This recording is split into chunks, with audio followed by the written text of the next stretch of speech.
তো hello friend, কেমন আছো? আশা করি তোমরা সবাই ভালো আছো। আমি অনেক ভালো আছি। তো দেখো আজকে আমরা যেখানে গেছিলাম সেটা আজকে 2 দিন হয়ে গেল যাওয়া। তো আজকে আমার বেটাকে পুকুরে চান করাবো। তো দেখো আমার ছেলে এখানে পুকুরে নামছে না, খালি ভয় করছে। আসলে ও কোনো দিন পুকুরে চান করেনি না, তার জন্য ভয় করছে। তো দেখো কিছু মতেই নামবে না, তারপরে টেনে টুনে নামালাম। তো নামিয়ে দেখো এরপর ওকে গোসল করাবো।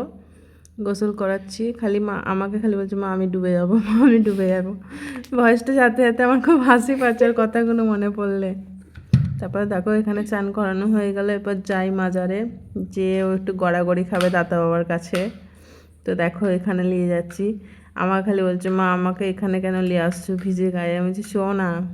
তো দেখো এখানে ও গড়াগড়ি খাচ্ছে। তো ওকে বলছে যে তুই এইদিকে কর, সেই ওই দিকেই করছে। তারপর দেখো আর উঠছে না, আমাকে বলছে, মা আমি এখানে শুয়ে পড়লাম, আর উঠবো না। তারপর দেখো হয়ে গেল গড়াগড়ি খাওয়া।